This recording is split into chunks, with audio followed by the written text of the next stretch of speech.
হালকা পানি দিয়ে কোরিয়ার সয়াবিনের পেস্ট দিয়ে জ্বালাইতেছি। যখনই গলে যাবে তখন দিয়ে দেব বেশ অনেকটা পানি। এটা হচ্ছে কোরিয়ার মাটির হাঁড়ি।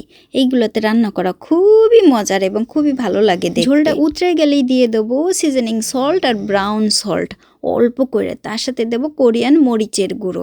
এই মরিচের গুঁড়োয় কিন্তু একটুও ঝাল নাই। এখন দিয়ে দিচ্ছি কোরিয়ান কুমড়া, এহোবাক আর অনেক অনেক ঝাল মরিচ কুচি করে রাখা।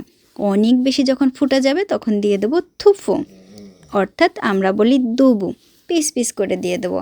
বাস হয়ে গেল রান্না। একেবারে লাস্টে দিয়ে দেবো গ্রিন অনিয়ন কুচি করা। আর কি লাগে, খুব বেশিক্ষণ লাগে না, 12 কি 13 মিনিট লাগে এই স্যুপটা তৈরি করতে। কত তাড়াতাড়ি হয়ে যায় বলেন তো। মাঝে মধ্যে কিন্তু 9-10 মিনিটও হয়ে যায় জালটা একটু বাড়াই দিলে। তা আজকে কিন্তু রান্নাটা অনেক শর্টকাটেই হয়ে গেল।